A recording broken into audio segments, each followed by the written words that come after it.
الحمد لله رب العالمين والصلاة والسلام على خاتم النبيين وعلى آله وأصحابه أجمعين أما بعد فاعوذ بالله من الشيطان الرجيم بسم الله الرحمن الرحيم فاذكروني أذكركم واشكروا لي ولا تكفرون يا أيها الذين آمنوا استعينوا بالصبر والصلاة إن الله مع الصابرين صدق الله العظيم قال الله تبارك وتعالى في شان حبيبه الكريم إن الله وملائكته يصلون على النبي يا أيها الذين آمنوا صلوا عليه وسلموا تسليما الصلاة والسلام عليك يا سيدي يا رسول الله الصلاة والسلام عليك يا سيدي يا حبيب الله الصلاة والسلام عليك يا سيدي يا نبي الله وعلى آلك وصحابك يا سيدي يا نور الله الحمد للہ تعالی تبلیغ دین کی عالمی تنظیم تبلیغ اسلامی کے زیر انتظام عقیدے کو نکھارنے، اعمال کو سدھارنے، اخلاق کو سنوارنے اور دلوں کو چمکانے کے لیے آج یہ 25واں آن لائن اجتماع منعقد ہو رہا ہے۔ نسائی شریف اور ابو داؤد شریف کی حدیث پاک ہے جس کے راوی سیدنا حارث بن مسلم تمیمی رضی اللہ تعالی عنہ ہیں۔ رسول اللہ صلی اللہ تعالی علیہ وآلہ وسلم ارشاد فرماتے ہیں، جب صبح کی نماز پڑھ چکو تو بات چیت کرنے سے پہلے 7 مرتبہ کہو اللہم اجرنی من النار، یعنی اے اللہ مجھے دوزخ سے پناہ عطا فرما، مجھے جہنم سے، اس کے عذاب سے، اس کی آگ سے مجھے پناہ عطا فرما۔ نبی پاک صلی اللہ علیہ وسلم ارشاد فرماتے ہیں کہ اگر اسی دن تیرا انتقال ہو جائے تو صبح فجر کی نماز کے بعد اس کو پڑھے، اور نماز پڑھنے کے بعد اسی دن میں تیرا انتقال ہو جائے، کتب اللہ لکا جوارم من النار، اللہ تبارک و تعالی تیرے لیے جہنم کی آگ سے پناہ لکھ دے گا۔ سبحان اللہ سبحان اللہ۔ پھر مزید ارشاد فرمایا، اور اسی طرح جب مغرب کی نماز پڑھ چکو تو 7 مرتبہ کہہ لو اللہم اجرنی من النار۔ اگر تم اسی رات میں مر گئے، دن سے پہلے تمہارا انتقال ہو گیا، اس رات میں تم فوت ہو گئے، تو اللہ تبارک و تعالی تیرے لیے جہنم کی آگ سے پناہ لکھ دے گا۔ سبحان اللہ سبحان اللہ سبحان اللہ جل جلالہ۔ شجرہ قادریہ کے صفحہ 57 پر جو نماز فجر و مغرب کے بعد وظائف لکھے ہیں، اس میں پہلا وظیفہ یہی لکھا ہوا ہے کہ نماز فجر ادا کرنے کے بعد اور نماز مغرب ادا کرنے کے بعد 7 مرتبہ پڑھ لیا جائے اللہم اجرنی من النار۔ تو آپ اس وظیفے پر عمل کریں، فضیلت یہ آپ کو انشاءاللہ تعالی حاصل ہوگی۔ اللہ تبارک و تعالی توفیق عطا فرمائے۔ صلو علی النبی صلی اللہ تعالی علیہ وآلہ وسلم۔ سیدنا حضرت برا بن عازب رضی اللہ تعالی عنہ روایت فرماتے ہیں، اور الترغیب والترہیب میں یہ حدیث پاک نقل کی گئی ہے، نبی کریم رؤوف الرحیم محبوب رب عظیم صلی اللہ تعالی علیہ وسلم ارشاد فرماتے ہیں کہ جو مجھ پر درود پاک بھیجتا ہے کتب اللہ لہ 10 حسنات، اللہ تعالی اس کے لیے 10 نیکیاں لکھتا ہے اور اس کے 10 گناہوں کو مٹا دیتا ہے اور اس کے 10 درجات بلند فرماتا ہے، اور یہ اس کے لیے 10 غلام آزاد کرنے کے برابر ہے۔ سبحان اللہ صلو علی النبی صلی اللہ تعالی علیہ وآلہ وسلم۔ آپ نے درود پاک کی فضیلت سماعت فرمائی۔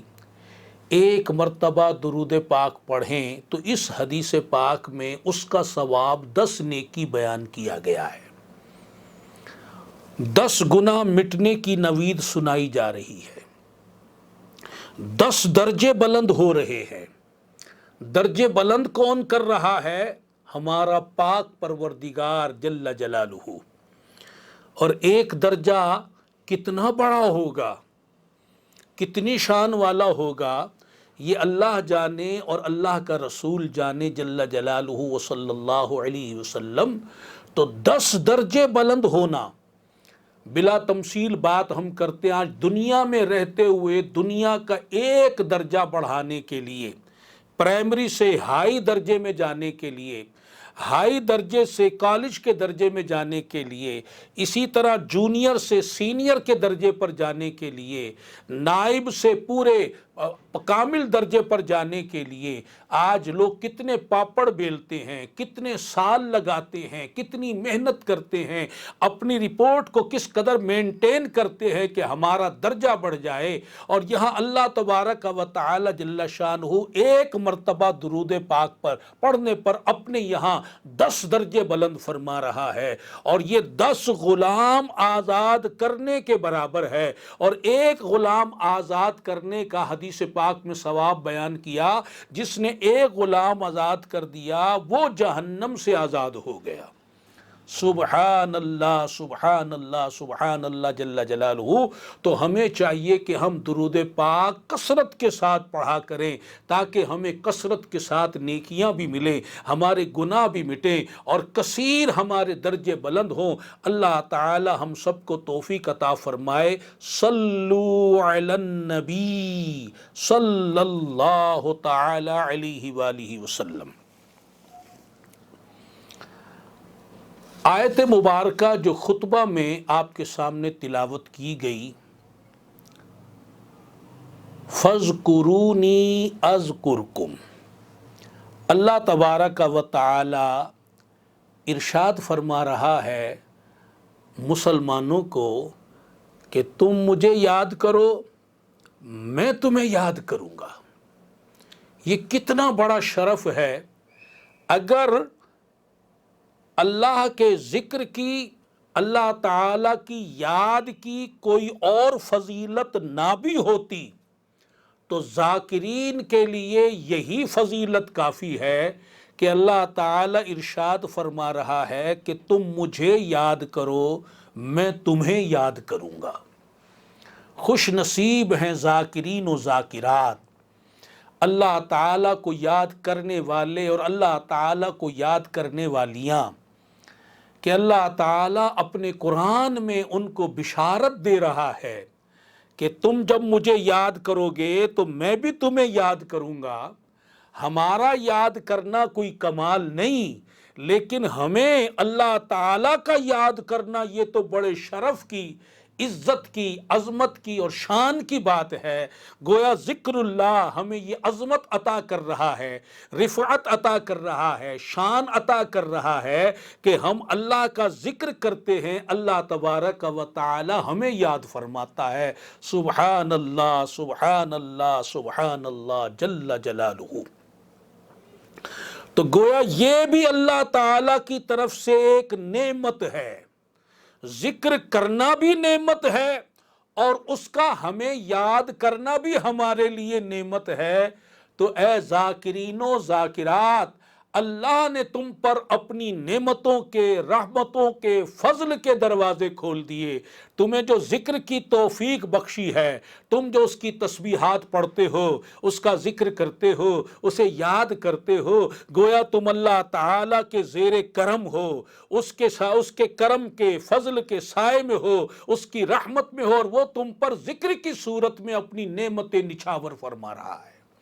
اس لیے اس ذکر کو کم نہیں ہونے دینا، ناغا نہیں کرنا، چھوڑنا نہیں ہے، بلکہ خوش دلی کے ساتھ، محبت کے ساتھ، خلوص کے ساتھ، ذوق و شوق کے ساتھ، خشوع و خضوع کے ساتھ اللہ تعالیٰ کا ذکر روزانہ کرنا ہے، بلا ناغا کرنا ہے، اور جو تسبیحات آپ کی سبق کی ہیں، آپ کے لیے مقرر ہوئی ہیں، ان کو پورا کرنا ہے۔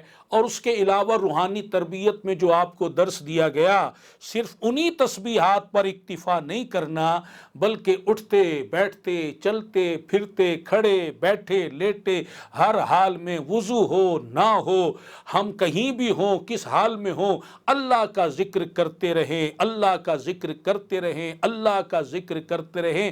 اللہ تبارک و تعالی ہم سب کو توفیق عطا فرمائے۔ اذکر اللہ اللہ اللہ اللہ جل جلالہ، صلو علی النبی صلی اللہ تعالی علیہ وآلہ وسلم۔ ایک بات اللہ تعالیٰ نے یہ ارشاد فرمائی، دوسری فرمائی وَاشْكُرُوا لِي وَلَا تَكْفُرُونَ، اور میرا شکر ادا کرتے رہو اور میری ناشکری نہ کرو۔ اور مزید ارشاد فرمایا یا ایھا الذین آمنوا استعینوا بالصبر والصلاۃ، اے ایمان والو، اے مومنو، اے میرے نبی کے غلاموں، اے ایمان والو، صبر اور نماز سے مدد چاہو۔ صبر کے ذریعے ہماری مدد طلب کرو اور نماز کے ذریعے ہم سے مدد طلب کرو۔ ان اللہ مع الصابرین، بے شک اللہ تعالی صابرین کے، صبر کرنے والوں کے ساتھ ہے۔ سبحان اللہ سبحان اللہ سبحان اللہ۔ اس آیت مبارکہ میں اللہ تعالی نے 3 باتوں کا حکم ارشاد فرمایا۔ گویا ہمیں 3 تاکید، 3 نصیحتیں اللہ تعالی نے ارشاد فرمائی۔ پہلی کیا کہ اللہ کو یاد کرو، اس کا ذکر کرو، اور دوسری بات کیا کہ اس کا شکر کرو، ناشکری نہ کرو، اور تیسری بات کیا کہ صبر کرو۔ یہ 3 باتیں ارشاد فرمائی۔ ذکر کے حوالے سے تو میں نے ابھی کچھ بات آپ کے سامنے بیان کی ہے، اور شکر اور صبر کے بارے میں، یہ ذکر اللہ ہو یا شکر ہو یا صبر ہو، یہ دراصل مومنوں کی صفات ہے، اور مومنوں کو ملی ہیں ان کے نبیوں کی طرف سے علیہم الصلاۃ والسلام۔ ہمارے سرکار صلی اللہ علیہ وسلم نے یہ 3 سبق ہمیں عطا فرمائے ہیں۔ یہ 3 صفت جو مومنوں کو عطا ہوئی، یہ در مصطفیٰ علیہ تحیۃ والثناء و علیہ صلاۃ والسلام سے حاصل ہوئیں، کہ ذکر کرنا، اللہ کو یاد کرنا، دوسرا شکر کرنا، اللہ تعالیٰ کا شاکر بندہ بننا، اور تیسرا صبر کرنا، اللہ تعالیٰ کا صابر بندہ بننا۔ تو یہ جو 3 نعمتیں ہیں یہ مومنوں کی صفت ہے۔ پہلی بات ذکر کی تو کچھ میں نے عرض کر دی، اب جو دوسری 2 باتیں ہیں شکر کے بارے میں اور صبر کے بارے میں، اس کے بارے میں بھی حدیث پاک آپ کے گوشے گزار کرتا ہوں۔ صحیح مسلم شریف کی حدیث پاک ہے، جس کے راوی سیدنا حضرت صہیب رضی اللہ تعالی عنہ ہیں، اور نبی اکرم نور مجسم رحمت ہر عالم صلی اللہ تعالی علیہ وسلم کا ارشاد مکرم ہے۔ کیا ارشاد فرماتے ہیں ہمارے آقا و مولا صلی اللہ علیہ وسلم؟ آپ کا ارشاد گرامی سنیے، میرے سرکار صلی اللہ علیہ وسلم فرماتے، تعجب ہے مومن پر کہ اس کے سارے کام خیر ہیں۔ وہ مومن جو نبی کا غلام ہے اور اللہ تعالیٰ کا بندہ ہے، اطاعت گزار، اللہ جس سے راضی ہے، اللہ کو خوش کرنے والا بندہ، میرے آقا صلی اللہ علیہ وسلم ان مومنوں کے بارے میں ارشاد فرما رہے ہیں۔ تعجب ہے مومن پر کہ اس کا جو ہر کام ہے، اس کے جو سارے کام ہیں وہ خیر ہی خیر ہیں، اور یہ سعادت اور یہ بات، یہ شرف کسی اور کو حاصل نہیں مومن کے سوا۔ کافروں کو یہ نہیں ملا، منافقوں کو، مشرکوں کو، اللہ تعالیٰ کے دشمنوں کو، اللہ کے رسول کے بے ادبوں کو، اللہ اور رسول جل جلالہ و صلی اللہ علیہ وسلم کے گستاخوں کو یہ شرف ہرگز حاصل نہیں۔ یہ شرف ملا ہے تو رسول اللہ صلی اللہ علیہ وسلم کے سچے غلاموں کو ملا ہے، اللہ تعالیٰ کے سچے بندوں کو ملا ہے، مومنوں کو یہ شرف ملا ہے کہ ان کے سارے کام جو ہیں وہ خیر ہیں۔ اور فرمایا کہ اب خیر کیسے ہیں؟ اب پہلے حدیث کا اگلا حصہ بیان کرنے سے پہلے میں ایک وضاحت کر دیتا ہوں۔ دیکھیے، مومن جو ہے، انسان جو ہے، آدمی جو ہے، وہ 2 حال میں سے کسی ایک حال میں ہوتا ہے۔ یا تو اسے خوشی حاصل ہے یا رنج و غم میں مبتلا ہے، یا تو وہ تکلیف میں مبتلا ہے یا شادمانی میں مبتلا ہے، یا تو وہ بیماری میں مبتلا ہے یا صحت مندی اس کو حاصل ہے، یا تو رنج و غم نے اسے گھیرا ہوا ہے یا خوشیوں نے اسے گھیرا ہوا ہے۔ تو وہ 2 حال میں سے کسی ایک حال میں ہوگا، یا تو راحتوں میں ہوگا یا مصیبتوں میں ہوگا، یا تکلیفوں میں ہوگا یا خوشیوں میں ہوگا۔ تو اب میرے آقا صلی اللہ علیہ وسلم مومن کے ان دونوں حالوں کے بارے میں ارشاد فرماتے ہیں، اور کیا خوب ارشاد فرماتے ہیں۔ فرماتے ہیں اگر مومن کو راحت ملے، اگر مومن بندے کو راحت پہنچے تو وہ شکر کرتا ہے، وہ اللہ تعالیٰ کا اس نعمت کے، راحت کے، خوشی کے ملنے پر وہ شکر ادا کرتا ہے، اور شکر کرنے والا اللہ تعالیٰ کا محبوب ہے۔ اس طرح اسے نعمت کیا ملی، راحت کیا ملی، خوشی کیا ملی، اس نے اللہ کا شکر ادا کیا اور یوں اللہ کے محبوب بندوں میں شامل ہو گیا، تو یہ نعمت کا ملنا، یہ راحت کا ملنا، یہ خوشی کا ملنا اس کے لیے خیر ہی خیر ہو گیا۔ اور مزید ارشاد فرمایا، اور اگر اسے تکلیف پہنچے، یعنی مصیبت ملے، پریشانی ملے، دکھ ملے، رنج ملے، بیماری ملے، پریشانی ملے، جب اسے تکلیف پہنچے تو وہ کیا کرتا ہے؟ وہ صبر کرتا ہے۔ وہ کیا کرتا ہے؟ صبر کرتا ہے. اور صبر کرنے والا ان اللہ مع الصابرین. اللہ اکبر. اللہ تعالیٰ نے یہ نوید سنائی کہ بے شک اللہ تعالیٰ صبر کرنے والوں کے ساتھ ہے.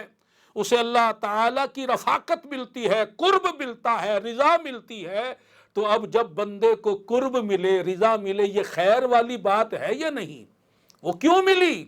کہ اس نے تکلیف کے آنے پر، مصیبت کے آنے پر، پریشانی کے آنے پر، بیماری کے آنے پر واویلا نہیں کیا، شکوہ نہیں کیا، ہائے ہائے کہہ کر وہ آسمان کو سر پر نہیں اٹھایا، گلے شکوے میں نہیں پڑا، بلکہ وہ اللہ تعالی کی اس آئی ہوئی کی طرف سے آئی ہوئی اس تکلیف پر صبر کرنے والا بنا.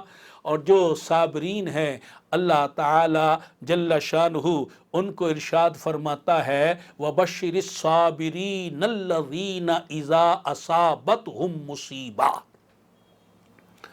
کہ انہیں خوشخبری سناؤ ان بندوں کو کہ جب انہیں کوئی مصیبت پہنچتی ہے تو وہ ہیں تو صابرین.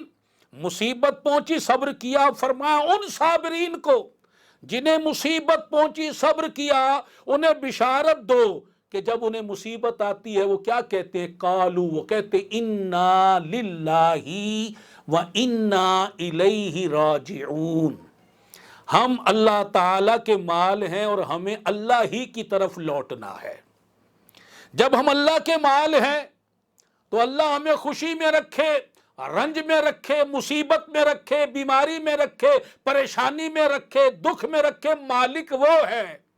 ہم اس بات کا انا للہ پڑھ کر یہ عقیدہ بیان کرتے ہیں، نظریہ بیان کرتے ہیں، اس حقیقت کو بیان کرتے ہیں ہمارا کیا ہے؟ یہ سب کچھ تو اللہ ہی کا ہے، اسی کا مال ہے اور ہم نے اسی کی طرف جانا ہے، اسی کی طرف لوٹنا ہے، وہی ہمارا مالک ہے. اگر وہ ہمیں اس حال میں رکھتا ہے میں راضی ہوں، اگر وہ راحت دیتا ہے میں راضی ہوں، رنج میں رکھتا ہے میں راضی ہوں. تو جو بندہ اپنی رضا کا اظہار کرتا ہے اللہ فرماتا اولئک علیہم صلوات من ربہم ورحمہ واولئک هم المہتدون. تو پھر ایسے مصیبت زدہ تو مصیبت آنے پر صبر بھی کرے اور انا للہ و انا الیہ راجعون پڑھ کر اس نظریے کا اقرار بھی کرے، اظہار بھی کرے، دل سے تسلیم بھی کرے کہ یہ سب کچھ اللہ ہی کا ہے اور اس سب نے اللہ ہی کی طرف لوٹنا ہے. وہ ہماری رضا پر، وہ ہماری رضا قضا پر راضی ہو جائے تو پھر ایسے بندوں پر ہماری جانب سے درود اور رحمت اترتے ہیں اور ایسے ہی لوگ ہماری نظر میں ہدایت یافتہ ہیں. سبحان اللہ سبحان اللہ. اب بتائیے بندے کو، مومن بندے کو مصیبت پہنچی، اس کا نتیجہ کیا نکلا؟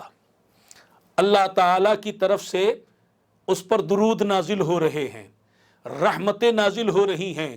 یہ جو بیماریاں آئی ہیں، پریشانیاں آئی ہیں، تکلیفیں آئی ہیں، یہ قرضوں کا بوجھ سر پر آ گیا، یہ بچہ بیمار ہو گیا، بچے کو کوئی رنج لگ گئی، کوئی فالج پڑ گیا، کوئی بلڈ پریشر کا مریض ہو گیا، ہارٹ اٹیک ہو گیا، اور کوئی رنج و غم آ گیا، مکان میں آگ لگ گئی، جیب کٹ گئی، مال ڈاکو لے گئے، دکان لوٹ لی گئی، دکان سیل کر دی گئی، کوئی اور پریشانی، بیماری پر تکلیف، رنج غم مصیبت آ گئی، بچی کو طلاق ہو گئی، شادی نہیں ہو رہی، رشتہ ہوا ٹوٹ گیا، ہزار ہا قسم کے مسائل مصائب ہیں. اگر بندہ ان میں گھر گیا، اب اس مصیبت میں گھر کے وہ اللہ تعالیٰ کی قضا پہ راضی ہے، وہ صبر کر رہا ہے، رب کی بارگاہ میں دعائیں بھی مانگ رہا ہے، التجائیں بھی پیش کر رہا ہے، درخواست بھی پیش کر رہا ہے اور ساتھ صبر بھی کر رہا ہے اور کہہ رہا ہے انا للہ و انا الیہ راجعون. تو یہ اس کے حق میں کتنی خیر والی بات ہے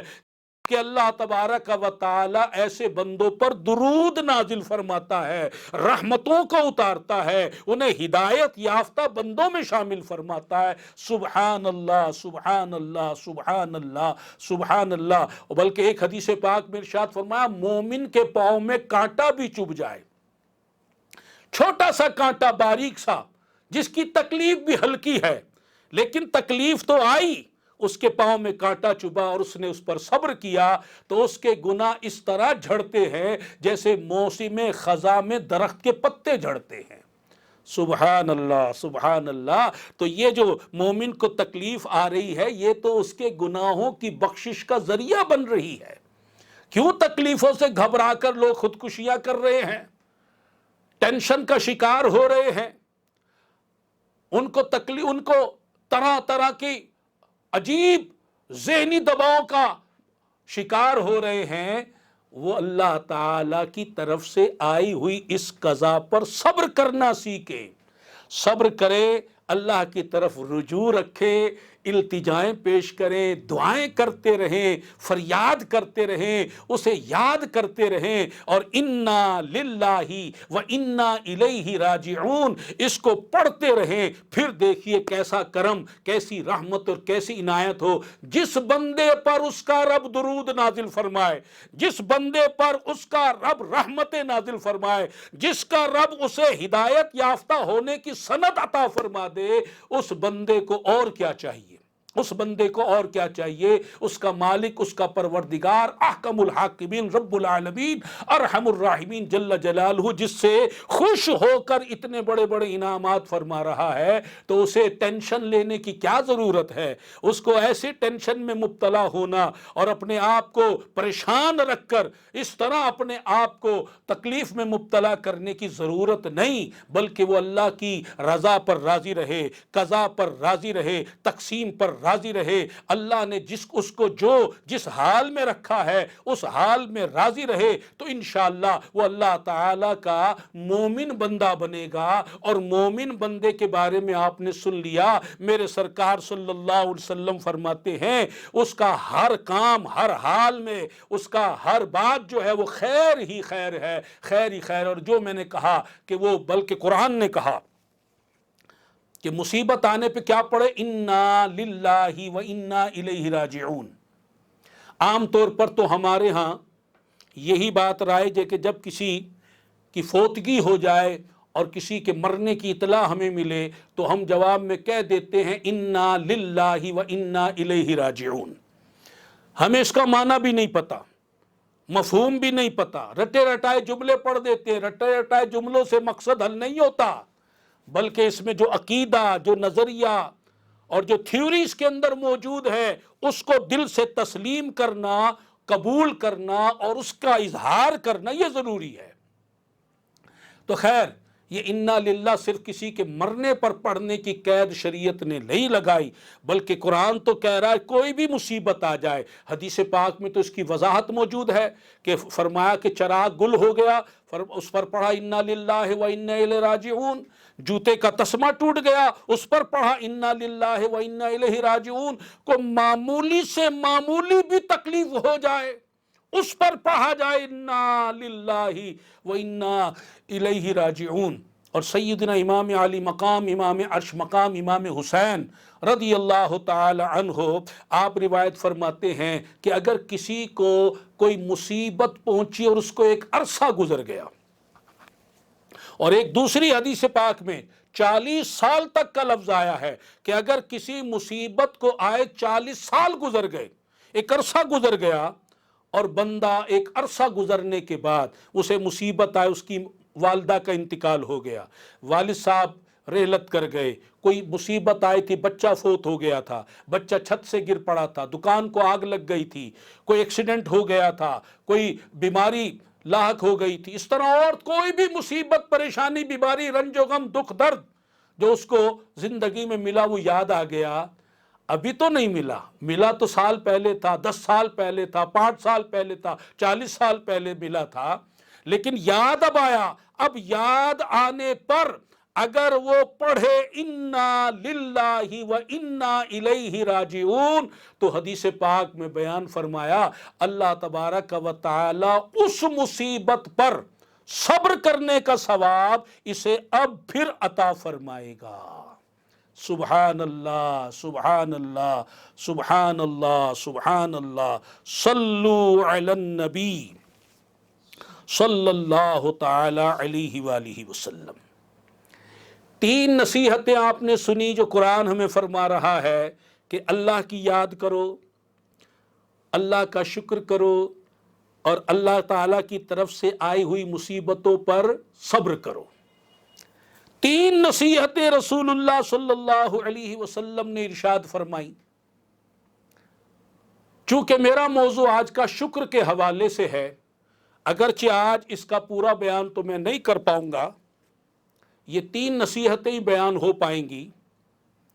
اب رسول اللہ صلی اللہ علیہ وسلم نے جو ہمیں تین باتیں ارشاد فرمائیں، تین نصیحتیں ارشاد فرمائیں، تین ارشادات عالیہ آپ کے، ارشاد فرمایا کہ جسے اللہ تعالیٰ کوئی نعمت عطا فرمائے، کوئی بھی نعمت، اولاد کی صورت میں ہو، مکان کی صورت میں ہو، وہ روزگار کی صورت میں ہو، صحت کی صورت میں ہو، وہ نماز کی توفیق ملنے کی صورت میں ہو، ذکر اللہ کی توفیق ملنے کی صورت پر ہو، سنت رسول ادا کرنے کی صورت میں ہو، وہ کوئی بھی نعمت ہو اللہ کی طرف سے اسے حاصل ہو، تو فرمایا اللہ تعالیٰ جسے کوئی بھی نعمت عطا فرمائے تو وہ کیا کہے؟ وہ کہے الحمدللہ۔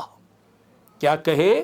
الحمدللہ، کہ تمام تعریفیں اللہ کے لیے ہیں، شکر ادا کرے اللہ کا، کہ شکر اللہ کا، شکر تعریفیں اللہ کے لیے، ثنا اللہ کے لیے، حمد اللہ کے لیے، تو اللہ تعالیٰ کا شکر ادا کرے، اس کی تحمید بیان کرے، کہے الحمدللہ۔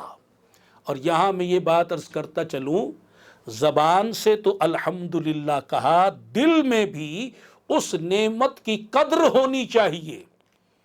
اگر بندہ نعمت کی ناقدری کرے اور الحمدللہ کہے تو اس کو وہ برکت حاصل نہیں ہوگی۔ نعمت کی ناقدری تو ناشکری میں شمار ہوتی ہے، شکر گزاری میں نہیں۔ اس کی بات انشاءاللہ تعالی آئندہ بیان ہوگی۔ تو رسول اللہ صلی اللہ تعالی علیہ وآلہ وسلم ارشاد فرماتے ہیں کہ جسے اللہ تعالیٰ کی جانب سے کوئی نعمت عطا ہو، اللہ تعالیٰ جسے نعمت عطا فرمائے تو وہ کہے، کیا کہے؟ وہ کہے الحمدللہ۔ اور دوسری بات ارشاد فرمائی، اور یہ بات ہم سے ہو رہی ہے، تو ہم نے صرف سننا نہیں ہے، ان باتوں پر عمل بھی کرنا ہے۔ پہلے بھی تین باتیں بیان ہوئی قرآن پاک کی روشنی میں، کہ اللہ کا ذکر کرنا ہے، اللہ کا شکر ادا کرنا ہے نعمت ملنے پر، اور مصیبت آنے پر صبر کرنا ہے۔ اب رسول اللہ صلی اللہ علیہ وسلم بھی ویسی نصیحتیں ارشاد فرما رہے ہیں۔ فرمایا کہ جب اللہ تعالیٰ کی جانب سے نعمت ملے تو کہو الحمدللہ، اور جب تمہاری روزی میں تاخیر ہو جائے، اور جس کے رزق میں تاخیر ہو، لیٹ ہو جائے، روزی اس کو نہ ملے، تو وہ کیا کہے؟ وہ کہے استغفر اللہ۔ کیا کہے؟ استغفر اللہ۔ وہ استغفار کرے، بار بار پڑھے اللہ اکبر۔ ہم نے جو تین تسبیحات آپ کو دی ہیں، اس میں ایک تسبیح استغفار کی بھی ہے۔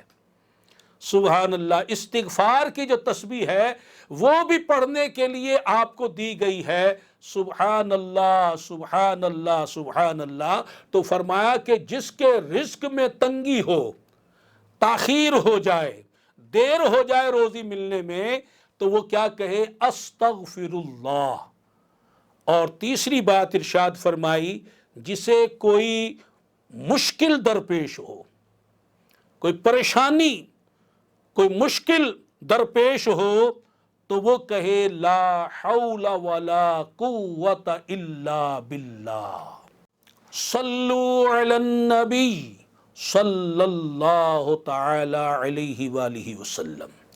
اب یہ جو تین نصیحتیں، تین باتیں رسول اللہ صلی اللہ علیہ وسلم نے ہمیں ارشاد فرمائی ہیں، اب ذرا ان پر بھی آپ غور فرمائیں۔ پہلی بات ارشاد فرمائی کہ جب کوئی نعمت ملے تو تم نے اللہ کا شکر ادا کرنا ہے، اور زبان سے بھی کہنا ہے الحمدللہ، اور دل سے بھی اس نعمت کی قدر کرنی ہے۔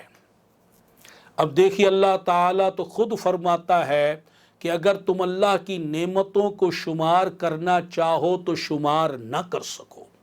اللہ تعالیٰ نے تو ہمیں اتنی نعمتیں عطا فرمائی ہیں، اتنی نعمتیں عطا فرمائی ہیں کہ ہم ان کا شمار ہی نہیں کر سکتے۔ تو الحمدللہ اگر ہم صبح و شام بھی اس کا ورد کریں تو بھی کم ہے، کم ہے، کم ہے۔ اب ذرا تھوڑا سا جائزہ لے لیں۔ اللہ تعالیٰ نے مجھے اور آپ کو انسان بنایا، کیا یہ اللہ تعالیٰ کا فضل نہیں ہے؟ اس کی نعمت نہیں ہے؟ انسان اشرف المخلوقات ہے، ساری مخلوقات پر اس کو فضیلت بخشی، اس کو شرف عطا کیا اور ہمیں حضرت انسان بنایا۔ بتائیے اگر ہم نالی کا کیڑا ہوتے، اگر ہم سانپ ہوتے، بچھو ہوتے، بلی ہوتے، کتا ہوتے، گدھا ہوتے، جانور ہوتے، بتائیے پھر ہماری حیثیت کیا ہوتی؟ اور اللہ تعالیٰ نے ہمیں انسان بنایا، اپنا خلیفہ بنایا۔ سبحان اللہ، کیا یہ نعمت نہیں ہے؟ کیا اس نعمت کے ملنے پر ہمیں الحمدللہ نہیں کہنا چاہیے؟ شکر کے سجدے نہیں لٹانے چاہیے؟ الحمدللہ الحمدللہ کی تکرار نہیں کرنی چاہیے؟ اور صرف انسان ہی نہیں بنایا، اللہ تعالیٰ نے ہمیں مسلمان بھی بنایا ہے۔ سبحان اللہ۔ انسان تو وہ بھی کہلاتے ہیں جو کافر ہیں، مشرک ہیں، بتوں کو پوجتے ہیں، درختوں کو پوجتے ہیں، سورج کو پوجنے والے ہیں، انسان بن کر انسان کو پوجتے ہیں، پتہ نہیں کیا کچھ نہیں پوجتے۔ کوئی آگ کو پوج رہا ہے، کوئی کسی اور شے کو پوج رہا ہے۔ جو شرک کرتے ہیں، کفر کرتے ہیں، منافقت کرتے ہیں، اللہ تعالیٰ نے ہمیں ان میں نہیں کیا، بلکہ اللہ تعالیٰ کا فضل ہم پر ہوا، کرم ہم پر ہوا، اس کے فضل سے ہم مسلمان بنے، اس کے فضل سے ہم مسلمان بن گئے۔ تو یہ بھی اللہ تعالیٰ کی نعمت ہے۔ کہیے الحمدللہ، الحمدللہ، دل سے پکاریے الحمدللہ۔ اللہ تعالیٰ نے ہمیں مسلمان بنایا۔ مسلمان تو سارے نبیوں کے اصحاب ہیں، ان کی امتیں ہیں، ان کے اصحاب ہیں۔ حضرت موسیٰ علیہ السلام پر جو ایمان لائے وہ بھی مسلمان ہیں، جو حضرت عیسیٰ علیہ السلام پر ایمان لائے تھے وہ بھی مسلمان ہیں، جو حضرت نوح علیہ السلام پر، حضرت داؤد علیہ السلام پر، دیگر انبیاء کرام علیہم السلام پر ایمان لائے وہ بھی مومن مسلمان ہیں۔ لیکن یہ اللہ تعالیٰ کا فضل نہیں، نعمت عظمیٰ نہیں کہ اس نے ہمیں اپنے محبوب صلی اللہ علیہ وسلم کا امتی بنایا، غلام بنایا۔ اور پھر ان کے امتی ہونے کے دعوے دار تو بہت سے ایسے لوگ ہیں کہ زبان سے تو ان کے امتی ہونے کا دعویٰ کرتے ہیں، اور پھر اسی محبوب صلی اللہ علیہ وسلم کی بے ادبیاں کرتے ہیں، توہین کرتے ہیں، گستاخی کرتے ہیں، مخالفت کرتے ہیں، بد عقیدہ ہیں، بد مذہب ہیں۔ اللہ تبارک و تعالی نے ہمیں بد عقیدگی، بد مذہبی کی لعنت سے بچایا اور خوش عقیدہ مسلمان بنایا، صحیح العقیدہ مسلمان، اپنے نبی کا سچا غلام بنایا۔ غلام مصطفیٰ ہونے پہ رب کا شکر کر عاجز، غلام مصطفیٰ ہونا سعادت ہی سعادت ہے۔ سبحان اللہ، سبحان اللہ، سبحان اللہ جل جلالہ۔ غور کیجئے کہ یہ سرکار صلی اللہ علیہ وسلم کی غلامی کا عطا ہونا یہ کتنی بڑی نعمت ہے۔ اگر یہ نعمت ہمیں نہ ملتی تو پھر باقی نعمتیں کہاں نصیب ہوتی جو مومنوں کو فضائل ہے، جو مسلمانوں کے لیے برکات ہے، ہم تو اس سے محروم رہتے۔ لیکن میرے رب نے کرم کیا، فضل کیا، عطا فرمائی، اس کا فضل ہم پر ہو گیا، خاص فضل ہو گیا۔ انسان بھی بنایا، مسلمان بھی بنایا، اپنے نبی کا امتی بھی بنایا، صحیح العقیدہ مسلمان بھی بنایا۔ سبحان اللہ، سبحان اللہ، سبحان اللہ، الحمدللہ، الحمدللہ، الحمدللہ، الحمدللہ، الحمدللہ۔ اللہ کا بار بار شکر ادا کیجئے اور سجدہ شکر ادا کیجئے جو اس نے یہ نعمتیں ہمیں عطا فرمائی ہیں۔ اور پھر اس کے علاوہ اگر آپ دیگر نعمتیں دیکھیں، پانی ہی کو لے لیں، ایک پانی کو، یہ پانی اللہ تعالیٰ کی کتنی بڑی نعمت ہے۔ کھانے کو دیکھ لیں، یہ کھانا اللہ تعالیٰ کی نعمت ہے۔ یہ کتنے طرح کے پھل اللہ تعالیٰ نے ہمیں عطا کیے، یہ پھل اس کی نعمت ہے۔ یہ رہنے کو جو مکان دیا گرمی سردی سے بچنے کے لیے، اگر ہمارے پاس مکان نہ ہو اور کسی فٹ پاتھ پر ہمیں پڑا ہونا پڑے، خانہ بدوشوں کی طرح کوئی خیمے لگا کر، تو گرمی سردی میں ہمارا کیا حال ہوتا۔ اللہ نے جو رہنے کے لیے مکان دیا، یہ اس کی نعمت ہے۔ اللہ تعالیٰ نے جو لباس عطا کیا، یہ لباس بھی اس کی نعمت ہے۔ اللہ تعالیٰ نے اولاد عطا کی، جسے نیک بیوی عطا کی اور حلال روزی عطا کی، یہ سب اس کی نعمتیں ہیں۔ اور دینی لحاظ سے دیکھیں تو جس کو نماز کی توفیق مل گئی، یہ اللہ کی اس کو نعمت مل گئی۔ جس کو ذکر کی نعمت مل گئی، درود و سلام کی نعمت مل گئی، تسبیحات کی نعمت مل گئی، جس کو نیک صحبت مل گئی، دینی اچھا ماحول مل گیا، اور جس کو حج کی سعادت مل گئی، عمرے کی سعادت مل گئی، اور جسے جیتے جی بارگاہ رسالت صلی اللہ علیہ وسلم میں حاضری نصیب ہو گئی، اور سرکار صلی اللہ علیہ وسلم کے روضے کی زیارت نصیب ہو گئی، کہ میرے سرکار فرماتے ہیں کہ جس نے میری قبر کی زیارت کی تو اس پر میری شفاعت واجب ہے۔ سبحان اللہ۔ تو جنہیں روضے کی زیارت نصیب ہو گئی، سبز گنبد کی زیارت نصیب ہو گئی، جالیوں کی زیارت نصیب ہو گئی، انہیں تو شفاعت رسول صلی اللہ علیہ وسلم حاصل ہو گئی۔ وہ کتنے خوش نصیب ہیں، کتنی بڑی یہ نعمت ہے جو اللہ تبارک و تعالی جل شانہ نے عطا فرمائی۔ اور پھر جنہیں کسی اللہ کے نیک بندے کی، کسی بزرگ کی، کسی ولی کامل کی صحبت مل گئی اور ان کی زیارت نصیب ہو گئی، صحبت سہل ترا سہل کنت، وہ صحبت جو اس کو نیک بنانے والی وہ اسے نصیب ہو گئی، تو اس کے تو وارے نیارے ہو گئے، اللہ تعالیٰ کی طرف سے اس کو نعمت نصیب ہو گئی۔ تو اس طرح اگر ہم شمار کرتے چلے جائیں تو ہمارے لیے تو اللہ تعالیٰ کی نعمتیں اس قدر ہیں۔ خود قرآن نے ارشاد فرما دیا، اگر تم ان نعمتوں کو شمار کرنا چاہو تو شمار نہ کر سکو۔ یہ والدین جو ہیں یہ بھی اللہ کی بڑی نعمت ہیں۔ آج جن کے والدین زندہ ہیں وہ قدر کریں، ان والدین کا ادب کریں، ان کی عزت کریں، وہ اللہ کی نعمت ہے۔ ان کی دعائیں ہمارے حق میں بڑی قبول ہوتی ہیں۔ ان کا ہمارے پاس رہنا، کوئی کام کاج نہ بھی کرنا، اور صرف ان کا آپ کو زیارت کرنا کتنی بڑی برکت کی بات ہے کہ جو والدین کی زیارت کرتا ہے اور انہیں محبت کی نگاہ سے دیکھتا ہے، اسے حج مقبول کا ثواب ملتا ہے۔ جن والدین کی زیارت کرنا اتنی برکت والی بات ہے، سبحان اللہ سبحان اللہ سبحان اللہ سبحان اللہ۔ تو پھر ان کی خدمت کرنا، ان کا ادب کرنا، شریعت کی حدود میں رہتے ہوئے جائز طریقے سے انہیں خوش رکھنا، یہ بہت بڑا ثواب، بہت بڑی عبادت اور اللہ تبارک و تعالیٰ کی نعمت کی شکر گزاری ہے کہ اللہ نے ماں باپ کی نعمت دی، ہم ان کی خدمت کر کے، ادب کر کے، ان کی خوشی کا اہتمام کر کے ہم اس طرح اللہ تعالیٰ کی اس نعمت کی شکر گزاری کر رہے ہیں۔ تو خیر، جو نعمت بھی اللہ تبارک و تعالیٰ کی طرف سے حاصل ہو جائے اس پر بندے کو شکر ادا کرنا ہے۔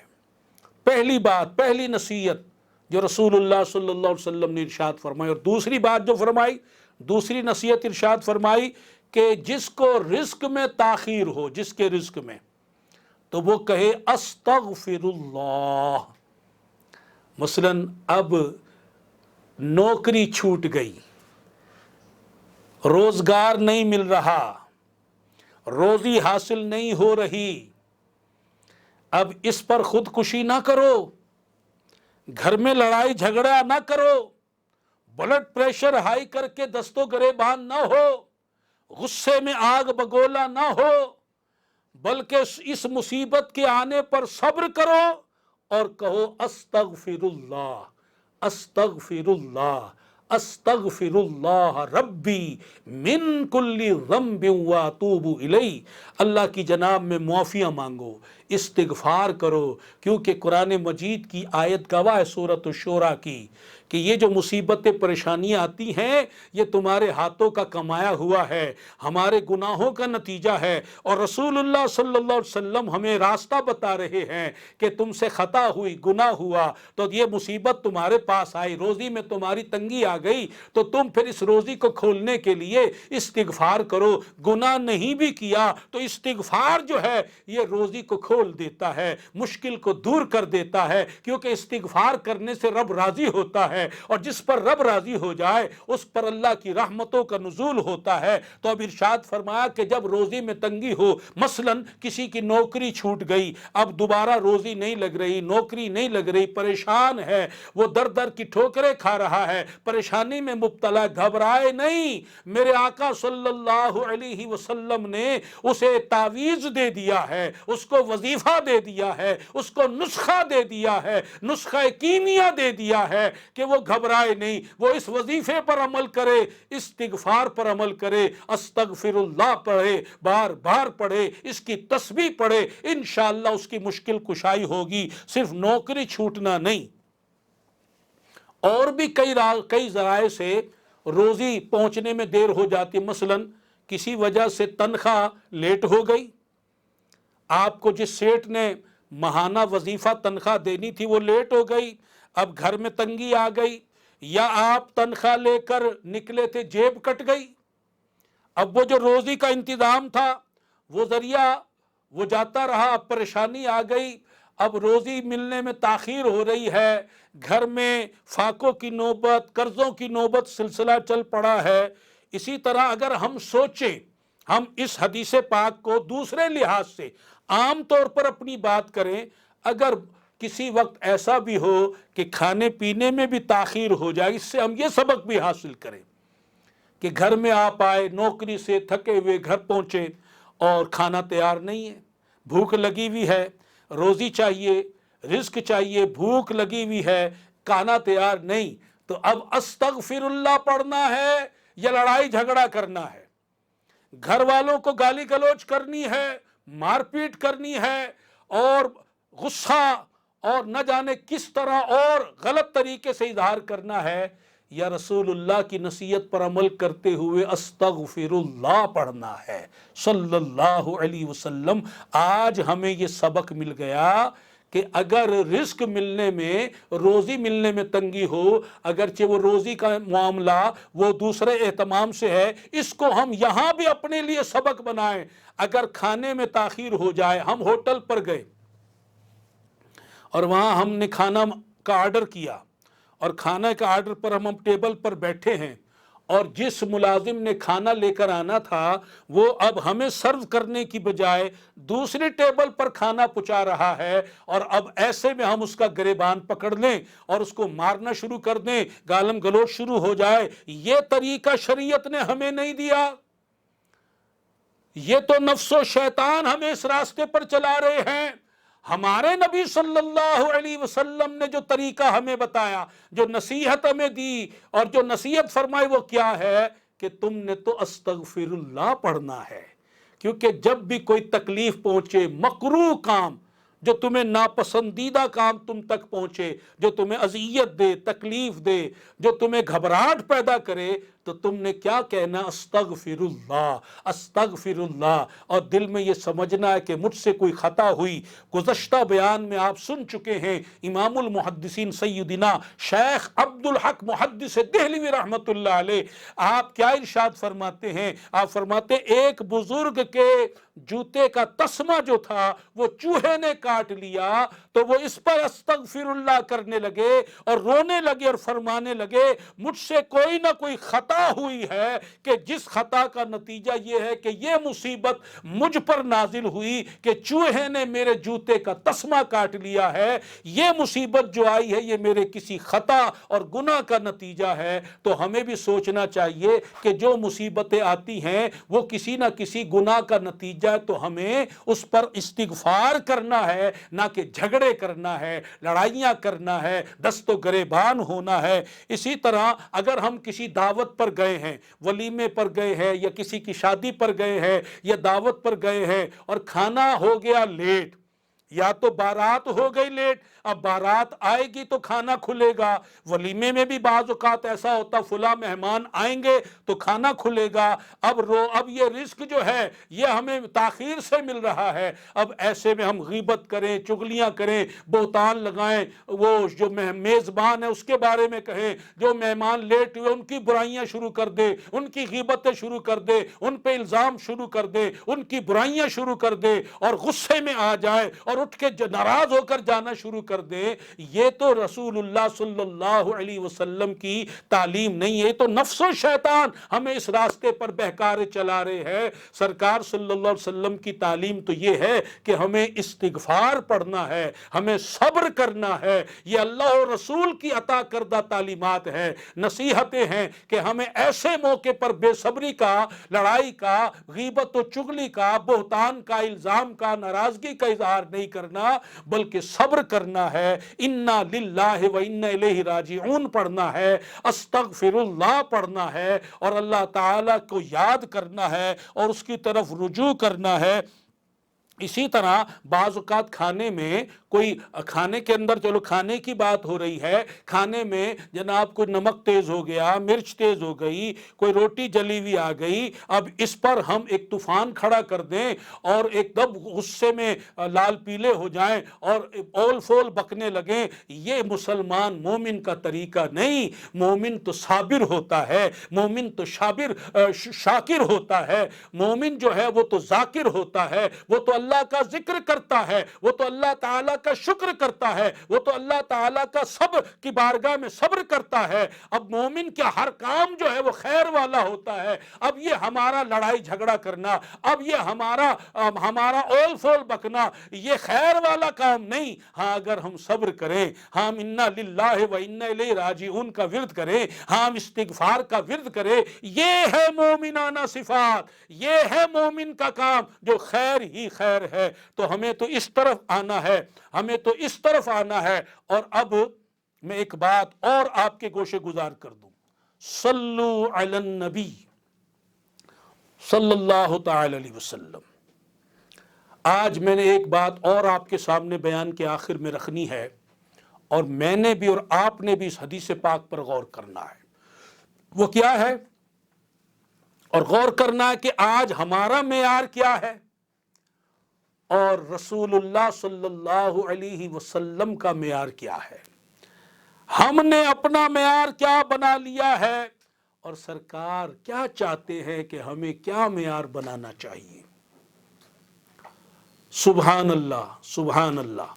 سنیے، رسول اللہ صلی اللہ تعالی علیہ وآلہ وسلم ارشاد فرماتے ہیں، جو شخص تم میں سے صبح ہو پائے، صبح ہو اور اس حال میں صبح ہو کہ اس کا دل امن میں ہے، امن و امان میں ہے، دل میں کوئی پریشانی نہیں ہے، دل اس کا سکون میں ہے، اطمینان میں ہے، کوئی خوف نہیں، کوئی ٹینشن نہیں، کوئی تکلیف نہیں، وہ امن کے ساتھ ہے، اور جسم کو دیکھے کہ وہ تندرست ہے، صبح اٹھا، دل میں امن ہے، سکون ہے، اور جسم جو ہے وہ توانا ہے، تندرست ہے، اور اس دن وہ جو اٹھا ہے اس دن کا کھانا کا انتظام اس کے پاس ہے، اس کے پاس اتنی رقم یا اتنا سودا سلف ہے کہ اس دن کا، ایک دن کا کھانا، 2 وقت کا کھانا اس کے پاس موجود ہے۔ تو اب میرے سرکار صلی اللہ علیہ وسلم کیا فرما رہے ہیں؟ تو گویا اس کے لیے دنیا پوری کی پوری جمع کر دی گئی۔ جو صبح اس حال میں اٹھا اسے 3 باتیں حاصل ہو گئیں، دل میں اس کے لیے امن ہے، جسم اس کا تندرست ہے اور اس دن کی روزی، اس دن کا کھانا، اس کا انتظام اس کے پاس موجود ہے، تو فرمایا ساری دنیا اسے مل گئی۔ یہ وہ معیار ہے جو سرکار ہمیں عطا فرما رہے ہیں صلی اللہ علیہ وسلم۔ اور ایک معیار وہ ہے جو ہم نے خود سے گڑھ لیا ہے۔ ہم تو کہتے ہیں کہ یہ بھی حاصل ہو، یہ بھی ملے، وہ بھی ملے، پھر بھی ہم مطمئن نہیں ہوتے، پھر بھی ہم شاکر بندے نہیں بنتے، پھر بھی ہم اللہ تعالیٰ کا شکر ادا نہیں کرتے۔ ہم چاہتے یہ بھی، ہم تو حرص و ہوس میں مبتلا رہتے ہیں۔ میرے سرکار صلی اللہ علیہ وسلم ہمیں توکل علی اللہ اور قناعت کا درس دے رہے ہیں، اور ہمیں سیدھا راستے پر چلا رہے ہیں۔ جو سرکار صلی اللہ علیہ وسلم کی تعلیمات ہیں وہی حق اور سچ ہیں۔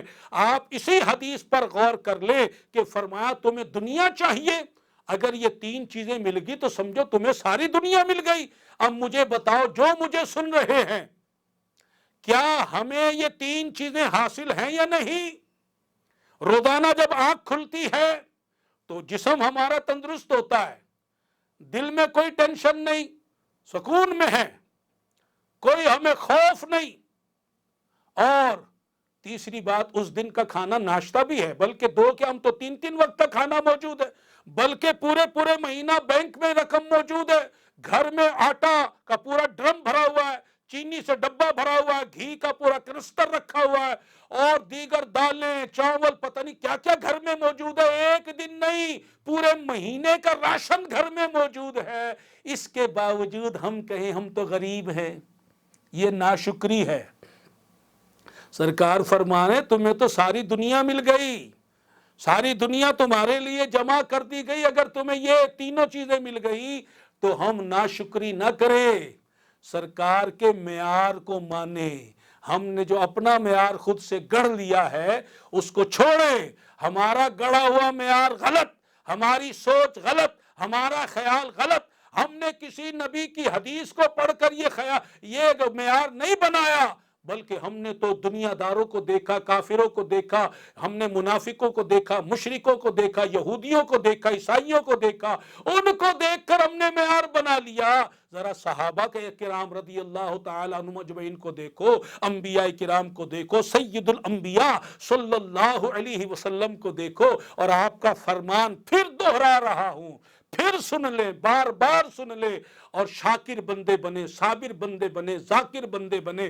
اللہ نے جو تین نصیحتیں فرمائی، رسول اللہ نے جو تین نصیحتیں فرمائی جل جلالہ و صلی اللہ علیہ وسلم، اس کو دل نشیں کر لیں، ذہن نشین کر لیں، پلے گرا باندھ لیں، آج سے اس پر عمل شروع کر دیں، اللہ کے ذاکر بندے بنے، اللہ کے شاکر بندے بنے، اللہ تعالیٰ کے صابر بندے بنے، اور اس حدیث پاک کو بار بار یاد کرے کہ سرکار فرمانے صلی اللہ علیہ وسلم کہ صبح تو نے اس حال میں کی کہ تیرے دل جو ہے وہ سکون میں ہے، امن میں ہے، اور تیرا جسم جو ہے وہ تندرست ہے، اور اس ایک روز کا کھانا تجھے میسر ہے، تو سمجھ لے اللہ نے تجھے ساری دنیا عطا کر دی ہے۔ اللہ تعالی ہمیں سمجھنے کی توفیق عطا فرمائے، ہمیں اپنا ذاکر بندہ بنائے، شاکر بندہ بنائے، ہمیں صابر بندہ بنائے، اور جو اللہ و رسول جل جلالہ صلی اللہ علیہ وسلم نے ہمیں نصیحتیں فرمائی ہیں ان پر عمل پیرا ہونے کی توفیق عطا فرمائے۔ یہی حدیث پاک جو میں نے ابھی آپ کو بیان کی ہے،